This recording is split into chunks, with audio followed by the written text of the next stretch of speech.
Alright, what's up mga kakabsat? Nako po, may breaking news ngayong araw na to mga kabsat. Lunes na Lunes, may kumanta. Ikinanta niya na lahat ng kanyang nalalaman. Ang tanong na lang mga kakabsat, maniniwala ba kayo dito kay Diskaya sa mga kinanta niya? So ating pakinggan mga kakabsat kung sino-sino ang kanyang binulgar na mga korap. Nako po, ito na mga kakabsat, i-play natin to. Okay, here we go. Ang hinihingi nilang porsyento ay hindi bababa sa 10% at umaabot pa sa 25% na naging kondisyon upang hindi maipit ang implementasyon ng kontrata. Ito ay binibigay namin sa kanila ng cash. Ang bawat transaksyon ay may karampatang voucher at ledger na nagsasaad ng mga araw at kung kailan nila ito natanggap.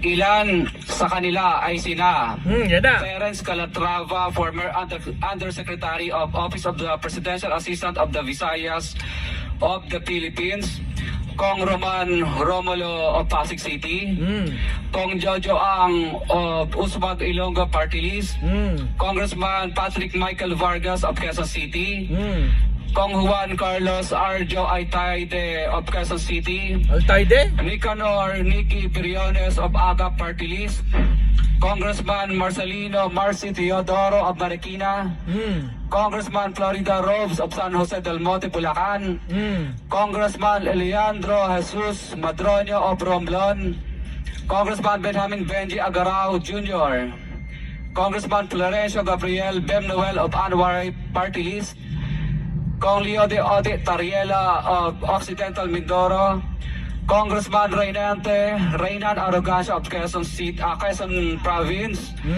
Kong Marvin Rillo of Quezon City, Kong Teodoro Haresco of Aklan, Kong Antonieta Yudela of Zamboanga Sibugay, Kong Dean Asisio of Caloocan, Kong Marivico Pilar of Quezon City.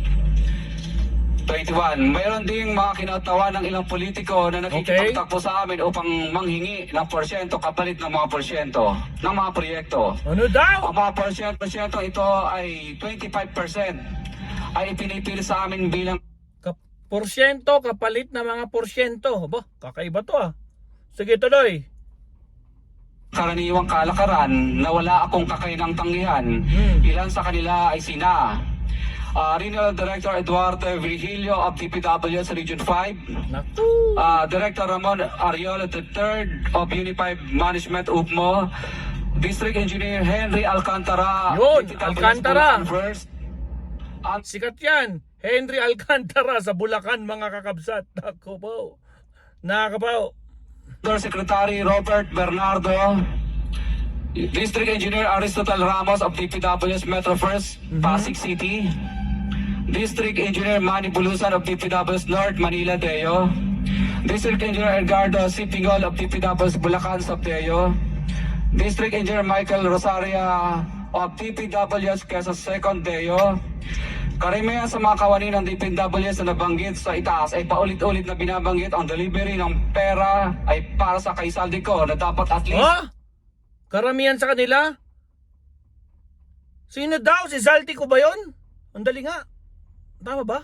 Second Deo.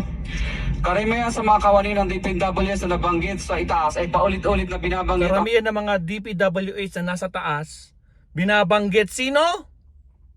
Sino binabanggit?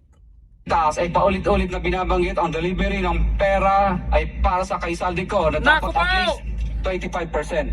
Wow! 25% mga kapsat para daw kay Saldico. Nako po, Saldico, magsalita ka na. Umuwi ka na ng Pilipinas. Mag-explain ka. Paktay ka dito.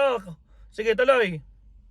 Si Kong Martin Rillo naman ay ilang beses na binabanggit ang pangalan ni Speaker Martin Romualdez bilang kanyang malapit na kaibigan. 25. So tuwing umiinom kami sa Wine Story, sa BGC, at sa Shangri-La Mall, sinasabi yun pa ni Kong Rillo na lahat ng kanyang request para sa pondo ay galing pa mismo sa unprogrammed funds at insertion na inaaprobahan ni Speaker. Nako, yung insertion mga kakabsat. Paano to i-explain ni Speaker ngayon? Paktay, nako po, Pangulo. Ano na? Nako po, matinding banggaan to sigurado. Sige, tuloy. Tao ni Marvin Rillo, si Bogs Magalong ang pumupunta sa amin para kunin ang pera sa aming opisina o sa wine story. Si Kong Jojo ang naman lagi ring binabanggit sa lahat ng project sa kanya ay papondo ni Speaker at ni Saldico. Mataas ang hinihingi sa project, dagdag pa niya, hindi naman lahat ng pera ay para sa kanya, kundi para kay Speaker at kay Saldico. Ako'y! Nako, para daw kay Zaldico mga kabsat at kay Speaker. Nako po, naloko na. Nako po, paano mag-explain to mga to? Kailangan sumagot ka agad to. Sige, tuloy. Sa ng Pasig naman, lumapit sa akin ang DPW's project engineer na si Angelita Garucha para kolektahin ang parte ni Kong Roman Romulo sa flood control projects noong number 28. Pagdating ng 2025, si District Engineer Aristotle Ramos ang sumunod na nagpakilala na bagman ni Kong Roman Romulo kung saan 30% ang Aboy! kanyang hiningi ay para kay Kong Roman Romulo. Grabe. Sinabihan ko kay D.E. Ramos na masyado namang mataas. Ngunit sinabi niya na walang magagawa dito dahil pondo ito galing sa program funds. At Pera ito sa mga program funds. Unprogram funds mga kabsat. Nako pa. O yan, kumanta na si Diskaya mga kabsat, no? Wala na, ipit na eh. Wala na. 'Di ba? Putragis mga kabsat ngayon.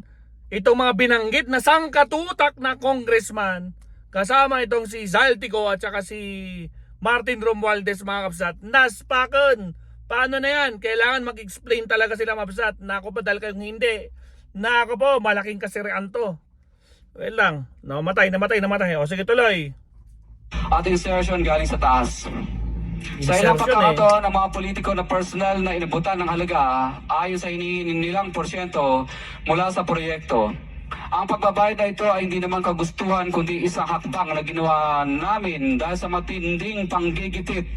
Ilan sa kanila ay sina Kong Antonieta Yudela kasama ang kanyang asawa, Kong Marvin Rillo of Quezon City, Kong Nikki Briones of AGA Party List, Arturo N. Ataide, na naman. Ataide, Kong Florencio Gabriel Bem Noel of Anwaray Party List, Kong Eliandro Jesus Madroño of Romblon, Kong Benjamin Benji Agarao Jr.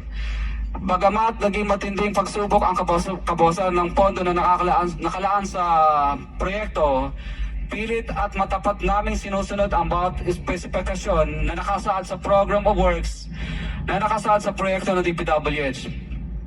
Nakakasiguro kami na nagawa namin ng maayos at matapat ang bahagi o phase ng proyekto na na-award sa amin. Sa katunayan, hindi kami mababayaran ng DPWH kung hindi ito dumaan at pumasa sa maraming material testing na naaayon sa design ng DPWH. Ina-assess at ini-inspect ng DPWH ang bawat proyekto base sa natapos na parte o accomplishment. Napilitan kami na i-absorb ang kabawasan na ito na nagdudulot ng maliit na kita o pagkalugi sa ilang projects. Para makabawi, dinadamihan na lang namin ang partisipasyon sa mga umamin na. Dahil kukunti na lang yung naiiwan sa kanilang project, dinadamihan na lang nila yung participation. Kaya yung sabi niyo yung 9, inamin nila eh. Kahit sinong mapili doon sa 9 na mga kumpanyang yon, sa kanila pa din yun. Ayun lang. O sige tuloy. Projects. Taliwas sa mga lumalabas na may mga impormasyon sa publiko, hindi kailanman kami gumawa ng girls projects. At masugid kami nag-i-inspect sa lahat ng aming mga natapos na projects. Handa po kaming tumistigo ng walang pilit at pusang loob bilang state witness. Wow! Sabihin ang lahat ng nangyayari. O mga kapsat, payag ba kayo na maging state witness itong mga Diskaya, mga kapsat? Payag ba kayo? Comment down below mga kakabsat. O gusto nila maging state witness. Tuloy. Daan ng Kamara, DPWH at iba pang mga kawani ng gobyerno upang gawin ang tama. Kami ay lubos na humingi ng tulong sa Senate Blue Ribbon Committee na pinamumunuan ng buting Chairman Senator Dante Marcoleta at kay President Bongbong Marcos para sa proteksyon at seguridad ng aming pamilya. Humihingi ng tulong ang mga Diskaya kay Senate Committee Chair Rodante Marcoleta ng Blue Ribbon Committee at kay Pangulong Bongbong Marcos, mga kakabsat. Ngayon ang tanong, nako po, mga kakabsat, nako po, malaki tong babanggain. Malalaman natin kung ano ang susunod na kabanata. So mga kabsat, tingnan natin kung ano mangyayari sa mga binulgar na mga congressman na to, kung merong mapapanagot dyan, no? So aalamin natin yan sa mga susunod na kabanata. So again, nako po, breaking news mga kabsat. Si Diskaya kumanta na at kinanta ang mga dalawa mga kabsat na mabibigat na pangalan dyan sa Kongreso. So good luck. Hintayin natin ang susunod na kabanata kabsat. Again, maraming salamat. Huwag kalimutan mag-like and subscribe. Hanggang sa muli, Maestro Paul is signing off. Bye-bye!